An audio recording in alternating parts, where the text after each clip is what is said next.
This episode of The Biggest Table is brought to you in part by Wild Goose Coffee. Since 2008, Wild Goose has sought to build better communities through coffee. And for our listeners, Wild Goose is offering a special promotion of 20% off a one-time order using the code TABLE at checkout. To learn more and to order coffee, please visit wildgoosecoffee.com. In this episode of The Biggest Table, I welcome Adrian Miller, a food writer, James Beard Award winner, and certified barbecue judge. We discuss Miller's transition from being a lawyer and policy advisor to President Clinton to becoming a renowned author on African American cuisine. Miller elaborates on the history and evolution of soul food, its cultural significance, and common misconceptions. The conversation also touches on how soul food and the Black church contribute to community building and address issues of food insecurity. Miller shares ideas on how food can foster racial reconciliation, including creating diverse dining experiences. The episode concludes with a discussion of contemporary issues in church and society, such as the patriarchy and health outcomes in the African American community. I hope you enjoy the episode.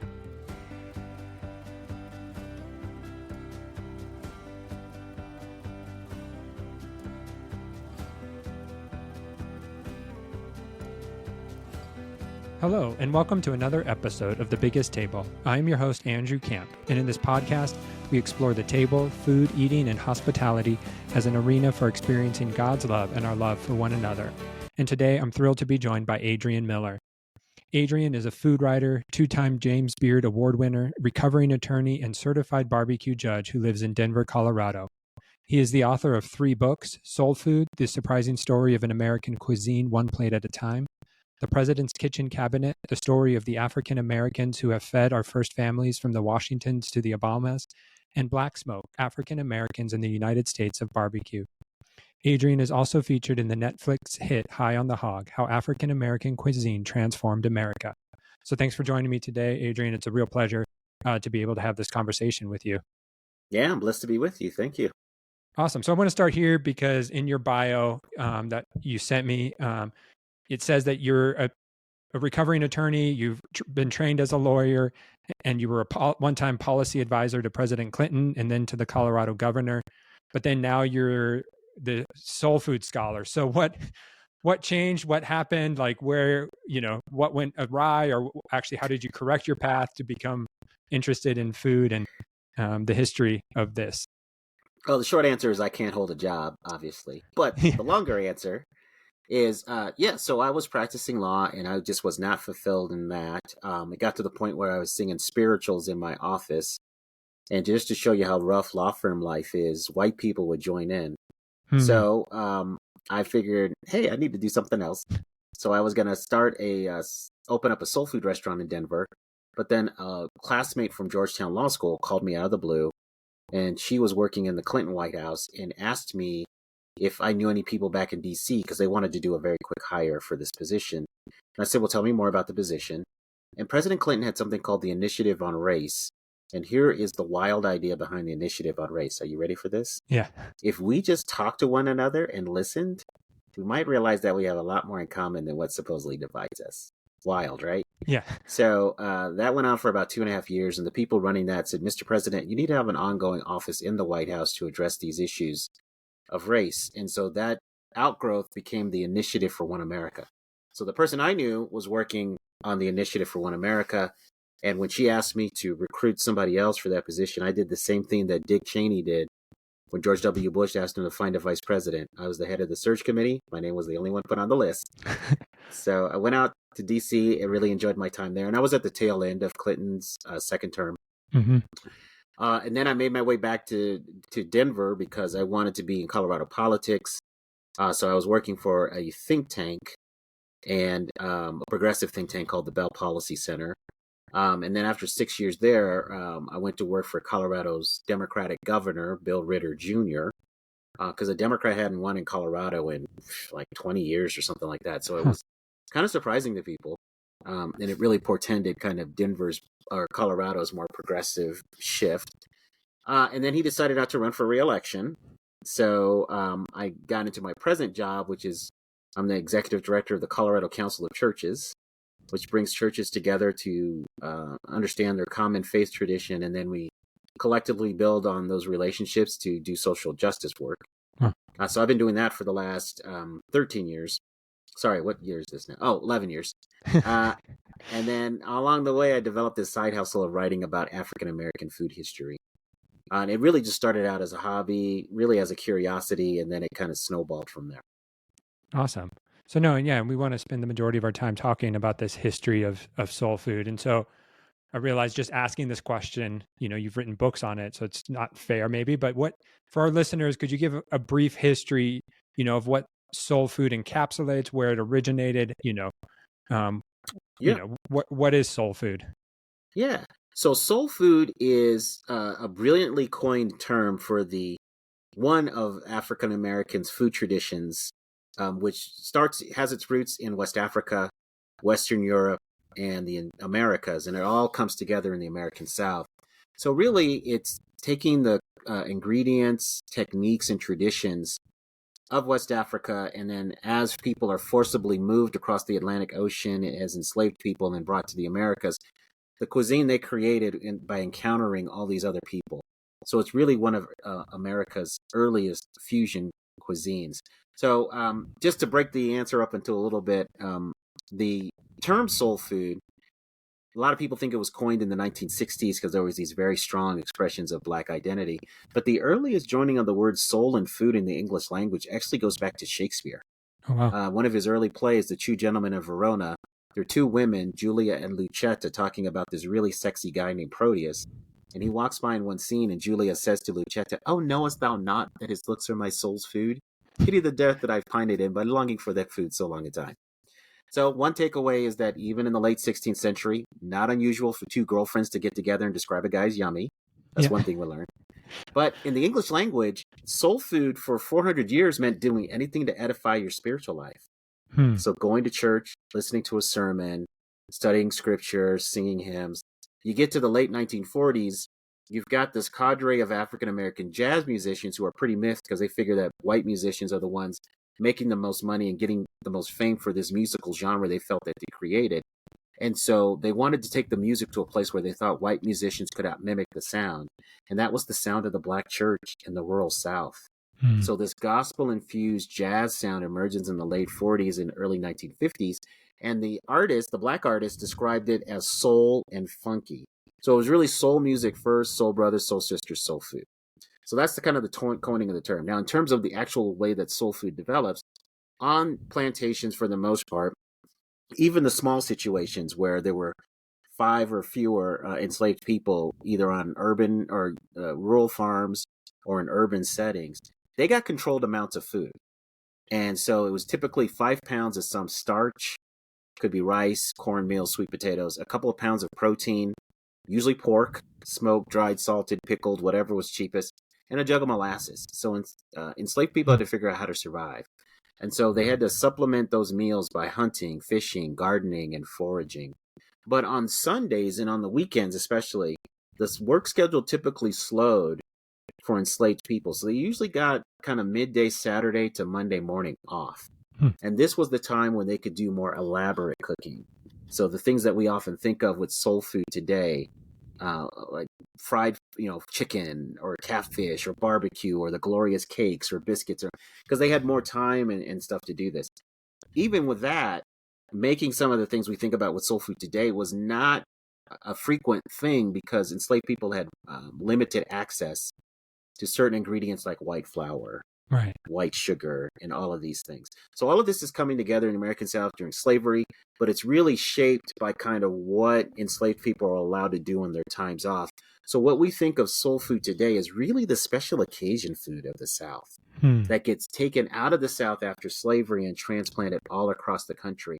So the real kind of sharp edge in my writing on this thing is for people to think about soul food as a migrant cuisine Hmm. that plays out as people move across the country. Gotcha.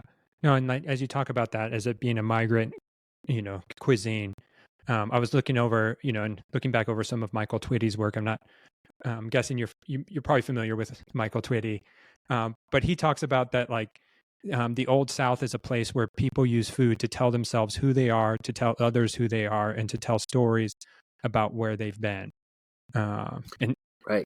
Yeah. I think food tells a story. And so to understand soul food as a food of movement in several ways. First, from West Africa to the Americas, and then within the American South, and then outside the American South. So you have several movements now going on. And now, because our society is so mobile, you have multiple movements happening. And so the food is changing in a lot of interesting ways. Gotcha. How are you seeing it change then? So I would say today we have several kind of trends in soul food. So there's the traditional soul food, and that's the thing that people think of. So the way that I wrote my book was I created a representative soul food meal, and I write a chapter about every part of the meal, explain what it is, how it gets on the soul food plate, what it means for the culture. So if you don't mind, I'd like to do some just like roll call of the meal and call and response. So yeah, people listening, you can say amen, you can snap your fingers, you can say preach that, brother, you can do whatever you want. All right. yeah. I'm sure my So audience who's predominantly white will have a hard time with it, as a recovering white evangelical, call and response just ain't something we're familiar with. So, but I understand. participate Yep. as we can, right? Yep. This is a liberating moment. Y'all do not have to be the frozen chosen. All right. Yep. Yep. So and you'll recognize some of these foods. So entrees, fried chicken, catfish, or some kind of fried fish. Catfish is usually the most popular one, but whiting and tilapia. Chitlins, which are not for everybody. Chitlins are basically pig intestines, either braised or stewed for a long period of time, or flash fried. Then for the side dishes, we have greens. And in soul food, the popular greens are collard, kale, mustard, turnip, and cabbage. So if you've been introduced to kale in the last 5 to 10 years, welcome to the party, because we've been eating them for about 300. Yep. And you've got black-eyed peas, candy jams, which are sweet potatoes, macaroni and cheese, some type of bread, usually cornbread, although there's plenty of wheat breads, but cornbreads I think are the most iconic in soul food. Hot sauce, and then red drink, because I believe that red Kool-Aid is the official soul food drink. And you have to understand, in soul food culture, red is a color and a flavor. So black people, we don't get caught up in calling things cherry or strawberry that has hints of cranberry. It's just red. I will say this. There's a generational shift happening. There's a lot of young people who like purple and blue. And as I wrote in my book on soul food, I do believe the children are our future, that we should teach them well and let them lead the way, but not on Kool-Aid because they're messing it up. And then for dessert, I wrote about 4: pound cake, peach cobbler, banana pudding, sweet potato pie. So that's kind of traditional soul food. Right. So in addition to that trend, we are seeing what I call down home healthy. So the idea is taking out the pork, the fat, the sugar, the salt, and creating healthy alternatives because of just health outcomes. Now, a lot of people blame soul food for the health outcomes. We can talk about that later. I think that's unfair. But that's a trend that's emerged. And then going a step further, where you're seeing a lot of creativity right now, is vegan soul food. And actually, if you go back to what enslaved people were eating on a daily basis, not on the weekends and those special occasions, it's very close to what we call vegan today. Because any protein was not served as an entree. It was really just something to flavor the vegetables. So it was a very plant forward, as we would say now, kind of diet. And then another trend is I'm seeing kind of like upscale soul food, right? So it's doubling down on the fat and the sugar and stuff, but being exotic about it. So you might fry something in duck fat, or fried chicken and schmaltz or something like that. These kind of things, and the emphasis on presentation, heirloom vegetables and heritage meats, to charge a lot of money. And Sean Brock has made a good fortune with these native foodways and soul food. And oh yeah, absolutely, yeah. And then the other thing I would say is kind of fusion. And so you're seeing some playfulness with looking at other ethnic cuisines and playing around with soul food. So one example is there's a guy in Atlanta who has a food truck. He calls himself the Blaxican. Don't get mad at me. That's what he calls himself. And he's doing like Afro Latino kind of stuff. And then you've got soul food egg rolls. So imagine a wonton filled with soul food and deep fried, and it could be filled with collard greens or mac and cheese or all kinds of stuff. So you're seeing that kind of playfulness happen. Gotcha. I'm sorry. There's one more trend that I think is noteworthy. You're starting to see more chefs tell stories with the meals that they serve. So they're doing what I call diasporic dinner events. So they may have several courses. Like the first course will start in West Africa. Second course will be in the Caribbean. Next course will be in the American South. And then the final course may be something very personal to that chef. And so I think that's really exciting because they're trying to reinforce, hey, there's a place where this food comes from. This is how it changes over time. And this is how we're acknowledging and celebrating that. No, I love that. Yeah, because food does tell a story. And I think one of the things as I continue in this podcast, and a theme that keeps coming up is the stories our food tells, and they're at times very celebratory, but also I think especially with this idea of soul food and African American cuisine, there's the pain, the sorrow, the oppression that has resulted because of the food in some ways, and so telling those stories becomes paramount for us to understand the history and realize that food is much more than just a beautiful plate of food. Yep, absolutely. Yeah. And so as you've written about soul food and interacted with people, and you're leading this Denver Council of Churches, I'm sure you're bumping up against some, white people. You're interacting with white people. Like, what are some common misconceptions that need to be named for what they are? Maybe blatantly racist, or just, unknowingly racist, like, because they're there. And again, we have to, again, telling the true story is, I think, important, for all of us to understand. And so you've alluded to some misconceptions, but what are these misconceptions that we bump up against with soul food? Yeah, I would say no. So the interesting thing is that there are misconceptions within the Black community and outside of the Black community. Right. So, and they kind of cut across. So two big ones are this idea that soul food needs a warning label, that if you eat soul food on a consistent basis, it's going to kill you. Now, what I do to parse that is I say, okay, first of all, if you're eating the celebration aspects of soul food, yeah, that's not good. But if you eat the celebration food of any culture, it's not going to be good for you. And what's interesting about the American food story is a lot of the immigrants' food that we are presented is typically their celebration food. We don't know that because we don't know that culture. So we go to an Indian restaurant or a Chinese restaurant or whatever. We're thinking, oh, this is the stuff that they eat every day. No. Usually the restaurateur wants to show off the very best of their culture. So they're giving you the celebration stuff. It's the same thing with soul food. Right. So I'll tell people that. Second, listen to what dietitians are telling us to eat. More dark leafy greens. Yep. More sweet potatoes, because it has a different impact on your blood sugar than white potatoes. More fish. Hibiscus is a superfood. Okra is a superfood. All of these things are in the wheelhouse of soul food. So part of it is moderation on the celebration stuff, and then just really lean into the roots of this stuff, because it's actually very nutritious and very plant-based. So I tell people anytime that they're criticizing the health outcomes of soul food, first of all, have a deeper understanding of soul food, and then take a closer look at what people are eating, because I would posit that the people that are showing up with diabetes, obesity, and all this, they're loading up on other stuff. Right. Convenience food, junk food, all this other stuff. So I think soul food gets a bad rap. Second thing. Can I interject real quick? Just because I came across this quote just based on, what you were just saying about the convenience food, the fast food. Ron Finley, who's an African-American food activist, he speaks of drive-throughs killing more people than drive-bys.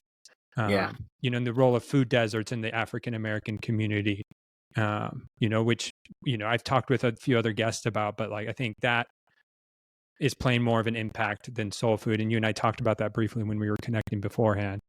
Yeah. So it just really hurts me because, again, this critique is not just outside of the Black community. It's deep within the Black community.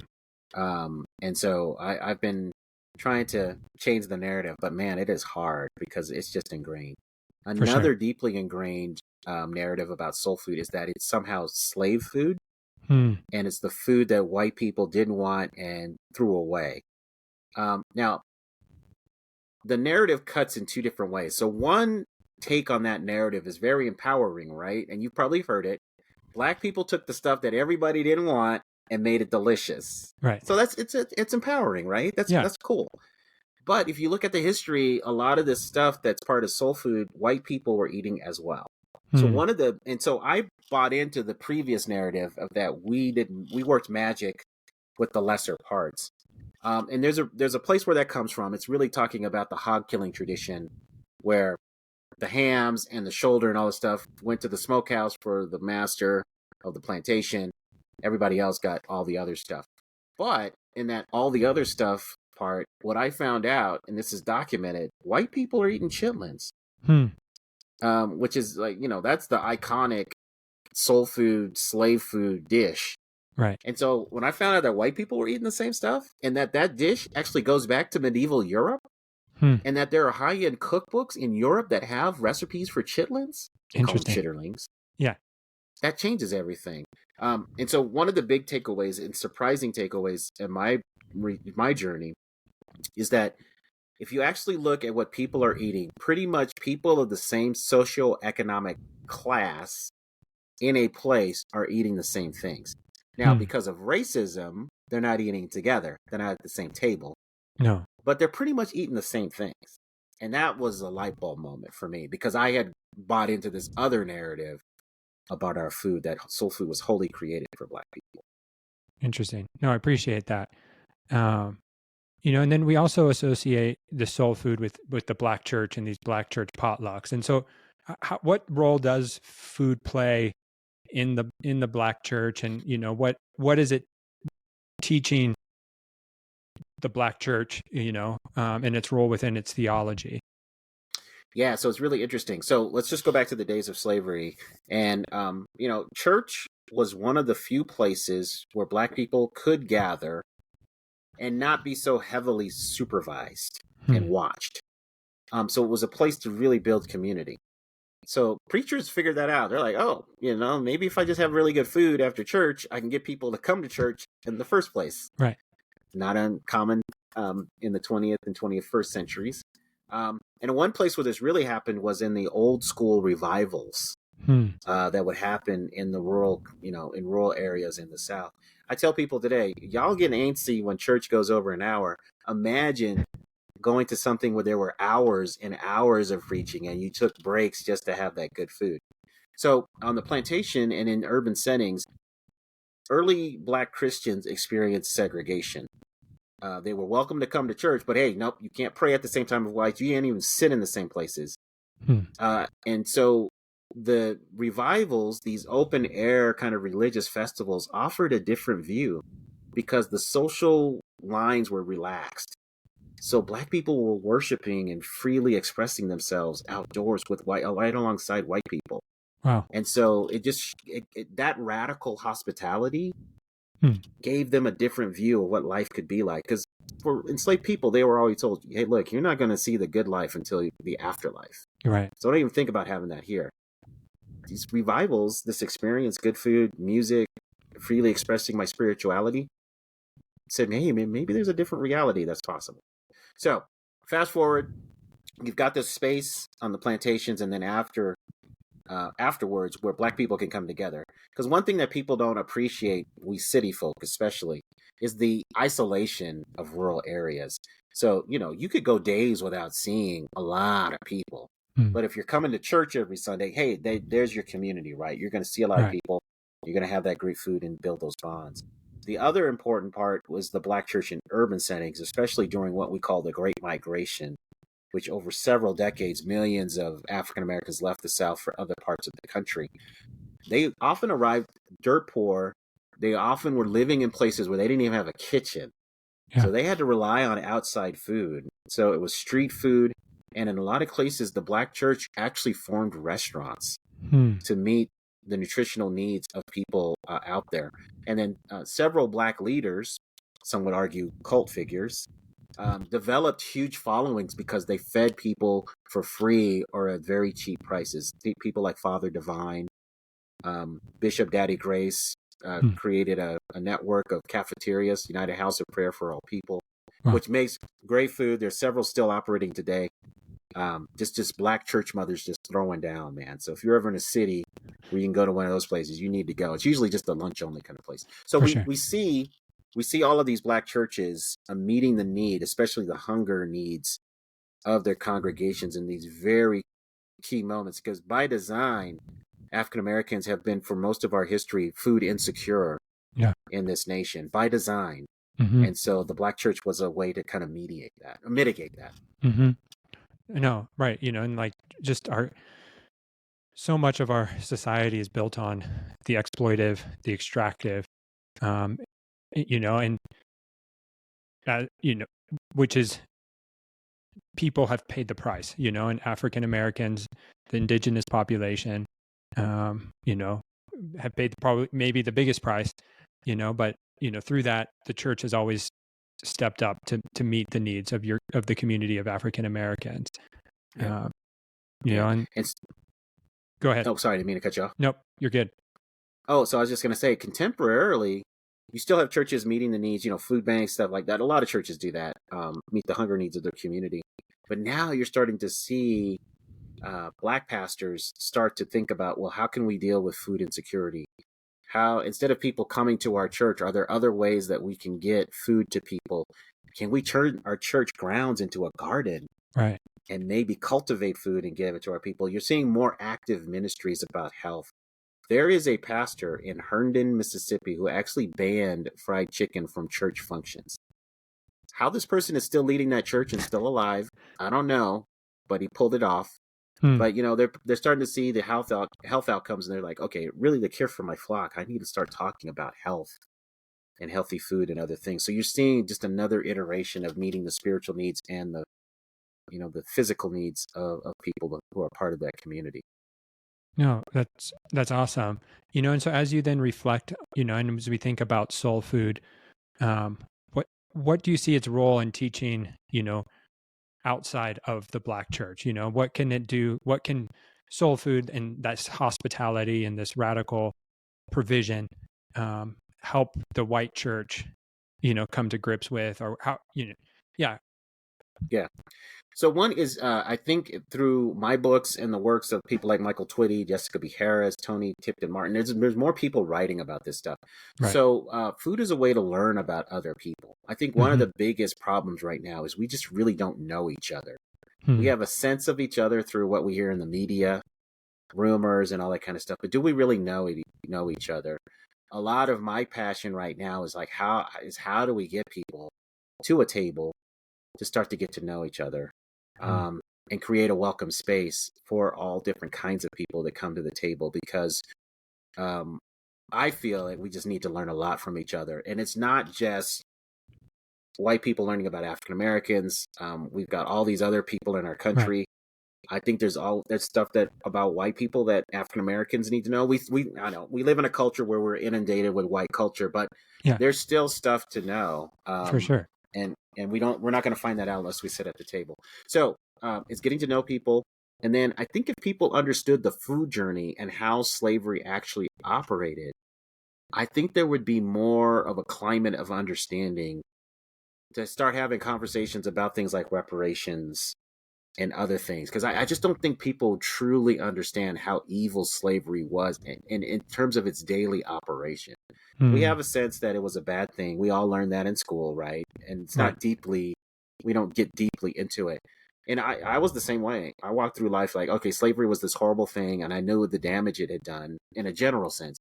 But once I started this food journey and I started reading the oral histories of enslaved people and understanding what their daily lives were like, I was like, man, it's a testament that we're even still here. So I think that food is a way to get that understanding, because my experience is, if you come up to somebody who's not in your culture and you're coming in hot, talking about how their race is, how they don't understand, they just shut down. Right. But if you maybe is like, okay, let's just sit at the table. I want to tell you about my experience, how I look at the world. I want to hear how you look at the world. Maybe we could start to have some progress there. But yeah, and the soul food meal, it may seem innocuous, but it's a very poignant way to understand this history. And I'll just give you an example. To understand that people were enslaved and brought from a tropical place to a place that was either subtropical, temperate, or very, very cold. Right. And they were forced to survive in that. So how does the food story change for them? So greens. Africans eat a lot of greens, but they couldn't get the tropical greens here. And so they adopted the greens of Europe that had a bitter taste profile, because it reminded them of home. So they recreated home in this, I don't know, some of the most horrible conditions, through greens. And so I think that's a way to start telling the story. Right. How you know, how have you seen it work? Like, do you have a story that like, hey, this is possible, it works, to share with our listeners? Like, because it sounds nice, but and you're like, well, it's just not possible. Like we're so um, cynical today of any hope of bringing people together, but you and I would believe that the table can do something more. Like, Yeah. So I have two examples one that's not so hopeful and one that is hopeful. So, perfect. Yeah. in my tenure with the Colorado Council of Churches, 2015, I thought, let's have a black church, white church, interracial church potluck. And so I started reaching out to a lot of black pastors to just see if they would support that. And they said, look, Adrian, these white churches, they're very cynical. Yeah. These white churches, they don't want to do the work of reconciliation. They just want us to come on Martin Luther King Jr. weekend, preach a sermon so they can pat themselves on the back and feel really good and feel really progressive. They don't want to do this work. And I said, no, I think we're in a different moment because Michael Brown had been killed. Trayvon Martin had been killed. Eric Garner. I mean, all of these people have been killed. And so after I'd already announced this potluck, then the Emmanuel Church in Charleston murders happened. Oh, wow. So it just created this moment. And so we had 200 people show up for this thing. And I got 5 churches, 5 church pairs. So a black church and a white church. Yeah. About a month later, I just checked in with one of the white pastors who I felt comfortable asking them. And I just asked, how's it going? And they said, we've done a few things with the black church that we paired with, but my congregants are starting to ask us, why do we keep doing stuff with that black church? So this just fed into exactly what the black pastors were sharing. Right. And so all of those efforts really petered out. And so I'm trying to figure out, how can I do that? How could I revive that spirit again? But, at that moment, there were several white churches that were really interested in the conversation. Okay. Yeah. Now, fast forward, after Brother Floyd is murdered, there's a lot of racial work done by churches. So I am heartened by one thing. I still find white churches engaged in race long after that happened. I really thought it was going to be a 2-month phenomenon. Right. People were going to say all these things and then it was over. But there's still churches that are still working on this. And so that's heartening. Okay. Good example is there's a group here in Denver called Set a Longer Table. And it may exist in different forms in other places. But the idea is they recruit hosts, and the hosts are in charge of section of tables that are basically 6 people. And they don't know each other. And the idea is that we all get to know each other through conversation. And then they recruit as many hosts as they can. So last year in Civic Center in Park in Denver, we had almost 400 people show up. And it was a beautiful setting. Next year, they actually want to have a mile-long table because Denver's the Mile-High City. Yeah, right. Yeah. So, and it was a very racially diverse crowd. So, there's an opportunity there.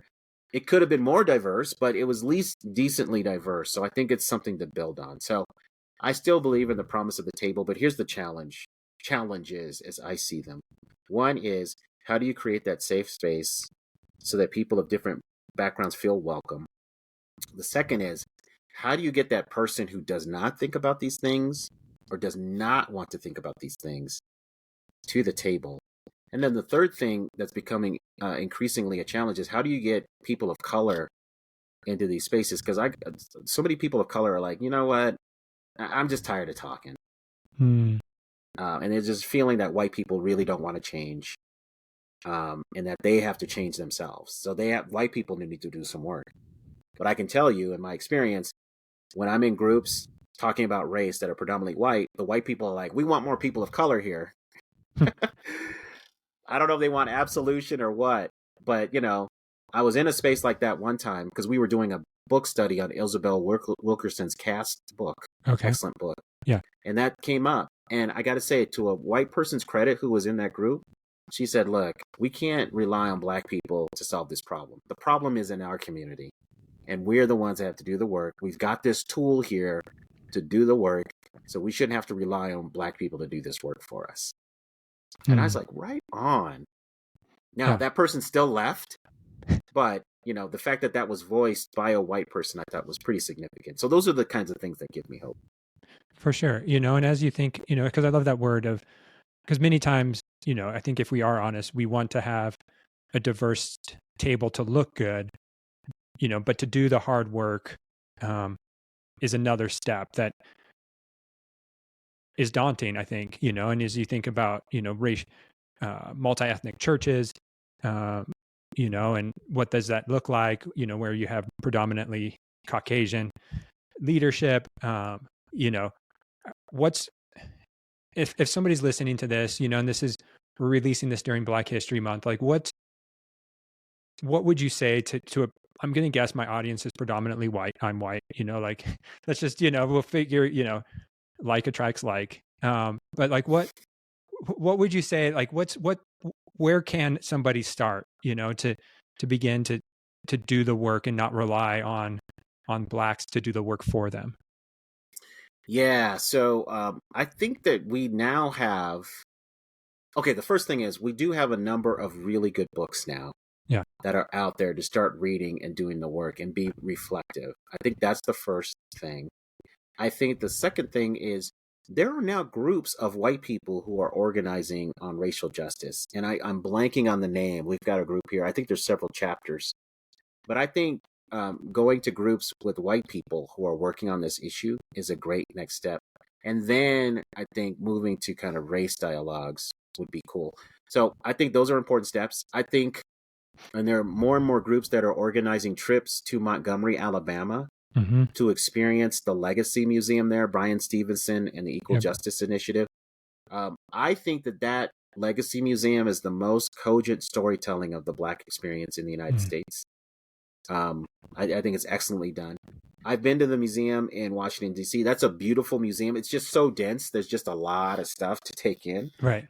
But it's also a wonderful experience. And then also in Montgomery, Alabama, you have the Peace and Justice Memorial. People call it the Lynching Memorial, but it's hauntingly beautiful and very poignant. And it's something else that people need to experience. So find a group that's going down there. And go experience that stuff and take it in. And then I think finally being vulnerable and just saying, I want to learn more. I know that I may have a role in this, or my ancestors or whatever, or maybe not, but I want to learn more. And I want to have a society that's different. How can I make this happen? And I'll give one example of this. Yeah. Right after George Floyd got murdered, a person I know went on Facebook and just posted, there's something wrong with this country. I'm a mom with young children. If you're a mom with young children, a white mom with young children, meet me in this park, because, COVID was happening, so they had to meet me in this park and let's just start talking, because something's got to change. And I just said, that's exactly what needs to happen. Because I think when people of color are the ones always calling for meetings and dialogue and stuff, I just feel like it falls on deaf ears. But I really think when somebody within your own community says, hey, y'all, we got to do something about this, I just think it resonates a lot more. For sure. No, and I love that of, just reading books, finding people who are interested in it, and, how do we begin a dialogue? I remember before we moved to Flagstaff, we were living in Park City, and during COVID, after George Floyd, some friends reached out, all white friends, within the church. And they're just like, hey, Andrew, like, can we do something? And so we started just reading, and gathering together to talk, like, and learning, about this, and it was a beautiful time to wrestle through this and figure out, okay, what does this mean for us in Park City? Do you feel people were transformed by that? It was such a small group, and it was people who were already leaning that way. Okay. And so it wasn't, and things happened and we left Park City. But so yeah, it's hard to say, but like, I know that group was meaningful to all of us who were part of it, and we still text each other occasionally and still keep in contact. And if you want to go deeper, there are opportunities. There are now ways to create your own individual reparations account. Hmm. So you as an individual, if you've been blessed, you can start contributing money. There was a church here in Denver that created a fund to support Black creatives. So what they did is they gave micro grants that allowed Black creatives to hire like a virtual assistant for 6 months Huh. or other things, just to kind of help. So Yeah. there's quite a bit of creativity right now Hmm. in terms of how people can help. I think what the challenge is right now for a lot of people is they have read a lot of books, they've been in dialogues, they just don't know what to do next. For sure. Yeah. No, I find myself often in that spot, and I live in Flagstaff, Arizona. Like the African American population is smaller. It's more of Navajo Nation, the indigenous people, Mm-hmm. Latinos, and so okay, what does that mean for Mm-hmm. me as a believer of and Yeah, and another thing is, now I know this is very different for me to do it than you, yeah, but I think it could be transformative if you did it. So after this election, anytime I see a Black woman, and it's kind of like a safe space for me to do that, I just come up to her and I say, "Look, I don't know what your politics are, but I just want to affirm you as a Black woman because this election basically said Black women are not valued as leaders. yeah, And you and I both know Black women lead. So I just want to affirm you, mm, and you can receive that however you want." And I gotta tell you, man, women start crying. They just they hug me, and you know, so that's just something. I think more of this kind of affirmation on a personal level mm, is something that can be just quite powerful. yeah. No, and I love that. Yeah, because I was right around election time. I was listening to Bell Hooks because I drive a lot. I was listening to Bell Hooks' "Ain't I a Woman," and if you want to talk about a history that or a book that allows you a peek into the brutal history for African American women, like that book was a sobering listen. But like listening to that book and then seeing the outcomes of this election, I'm like, does a African American woman stand a chance to ever be president? Yeah, we have to ask that question because we know now that Democrats went into the voting booth, voted for other Democrats and progressive causes, but did not vote for the Vice President Harris. And I just think that's messed up. Right. Yeah. No. And I think just wrestling with this, and recognizing, have we made progress? Sure, but there is still so much. The roots of sin and the roots of racism are just so deeply embedded in this country that who knows how long it will take. Yeah. Um, And I think that this election actually was more about patriarchy. Racism was definitely a hmm, part of it. yeah, But my own feeling is if it were a man of color, and I think it would have been closer, maybe the man would have won. right. So That's I true. think patriarchy, sexism has a lot Yeah, to do with this one. that's true. Yeah, because we have Barack, you know, Right. has, And then and in Arizona, right? Senator Gallegos yeah. won. Mm-hmm. So So yeah, the roots of patriarchy, racism. Yeah, like the intertwining of all of it, just it's an entangled mess that we still mhm, find ourselves in. yeah. But you lead a council of churches, so what still gives you hope, for a better world? Like how do you not despair, Adrian, in the midst of this? Well, I do despair quite a bit, but I temper it with hope. So I think I see a lot of interesting iterations of church right now, and that gives me hope. Now, Colorado is one of the least religious places in the country, Hmm. and churches have to compete with God's creation Yeah. every weekend. So people Yep. are like, I'd rather be in the mountains than sit in some building. But there's a lot of interesting iterations of church. There are still loving people doing amazing things here. So I still believe in the transformational power of church. I think I'm struggling myself with just what does this current tumult mean Hmm. as we're seeing more and more people walk away from church. Um, I listen to these podcasts and books about people talking about all the reasons why they've left church, and I grieve for these people because church has been a very loving and positive force in my life, the Black church. And so being connected to a spiritual community is just something I would want for anybody. I think it's very grounding and reaffirming. And in places where, when I didn't find love in certain places in mainstream society as a Black man, I could always find love in my Black church. But I think I'm grappling with what is church going to be in 25 years? Maybe it's not about coming to this building on a set time every week and being around these people I love. So I have to wrap myself, because my church is dying. My church is like a lot of churches. Right. I'm 55 years old and people call me young man at my church, and they should, because they're in their 80s and 90s. Yeah. So, I feel like I'm connected to this thing that's waning, but instead of waning, I'm thinking, well, maybe it's just more about transformation. And I just have to see what is church going to become. Yeah. I'm curious too, as you're talking to, the despair, but because we also have a tradition of lament, and so what role do you see lament playing? Yeah, I just, I've preached about this, and let me just say, it's not always welcomed. No, right.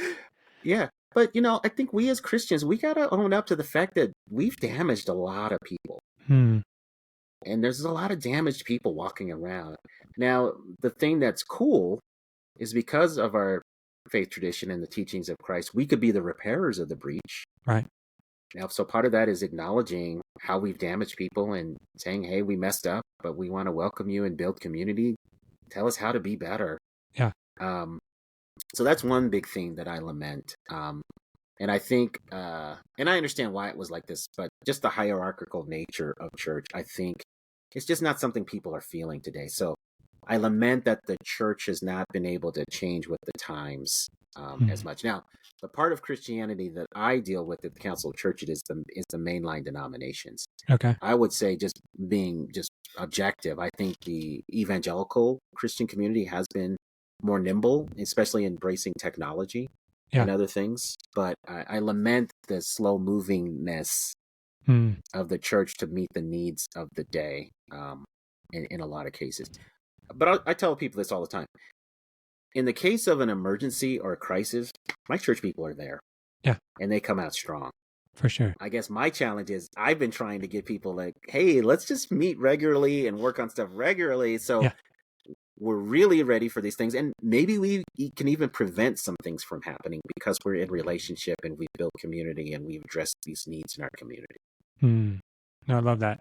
And as we begin to wrap up, it's a question I ask all of my guests. And so you've alluded to it, but would love to hear your thoughts on it. So what's the story you want the church to tell? Yeah, I want the church to tell the story of the good news that was brought out by so many people. So I want to really play up the diversity of the early church, the role of women, and the fact that the early church was people just kind of getting together for potlucks and getting to know each other and doing some good things, So if we could tell the story of the early church, I think that might have lessons for today. But so many people came together to spread the gospel and to build the early church. And it's remarkable that so many cultures have been impacted by that. And so I would love to talk about the early church and bringing it together and what that meant and how it was a grassroots kind of thing, but an empowering way to build community. No, for sure. Yeah. I love that. Getting back to the early church, because they did it around the tables and food and, breaking down hierarchical patriarchy, class, and so how do we rediscover that grassroots inclusive nature of the early church? Love it. And so before we end, just a few fun questions, just to bring it back to food that I love to ask too. Adrian, what's one food you refuse to eat? Man, I'm just not there with insects yet. Okay. And I know a lot of the world eats them and it's a great source of protein and we're missing out, but man, I just, not there yet. I hear you. Yep. And then on the other end of the spectrum, what's one of the best things you've ever eaten? I gotta tell you, It's my mother's lemon icebox pie. I don't know if you've ever had lemon icebox pie. No. Have you ever had key lime pie? Yes. It's one of Okay, my so daughter's favorites. yeah. So imagine a key lime pie that has a lemon custard, but crushed vanilla wafers Okay. glued together with butter at the Yeah. crust. Yeah. Yeah, man, that was the dessert we fought over as young kids for the holidays. Oh, fun. And so I just love that. But my restaurant experience that's just been recently memorable is Zahav in Philadelphia. It's a Israeli Middle Eastern place. Okay. And I did the chef's table one time. Oh, Man, talk yeah. about an experience. Hmm. Whew. Still remember that meal to this day. Sounds like you want to do some call outs right there. Call and response from that meal still. Oh, yeah. And then finally, there's a conversation among chefs about last meals, as in if you knew you only had one last meal to enjoy, what would be on your table? And so if Adrian had one last meal, what would be on Adrian's table? So it'd be my version of surf and turf. So I would have some pork spare ribs, bone in, with the rib tip attached. So black pork spare ribs. Yep. And then I would have a whole fried snapper, bone in. Mm-hmm. And then I would have some mustard and turnip greens and some coleslaw, and then a big old glass of hibiscus drink. Yeah. So that would be my red drink. Yep. And then a slice of lemon icebox pie. I was going to say, there's got to be some lemon icebox pie coming at the end of that.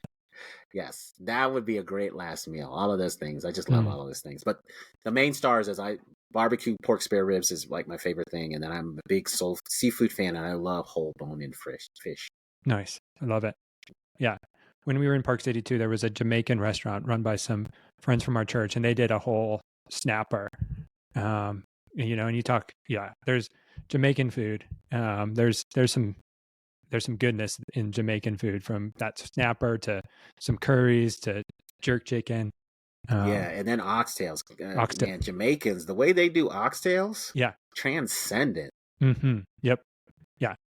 No, agreed. Totally agree. Yes, oxtail. I think before we left from Park City, we had like a staff meeting at the church I worked at, and this Jamaican restaurant, 11 House, they catered it, and they brought some oxtails, and there's nothing like eating it, because you got to get dirty with the oxtails. There's no clean, nice way to eat those oxtails.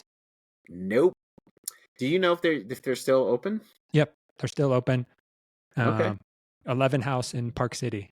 Okay. I'm going to look it up. I've never been to Park City, but one of these days I might make it through. Yeah. No, it's another great ski resort town. They got some great food.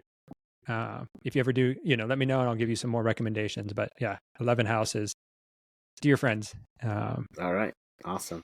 Well, Adrian, it's been great to have this conversation. If people want to learn more about your work and connect with you, where can they find you?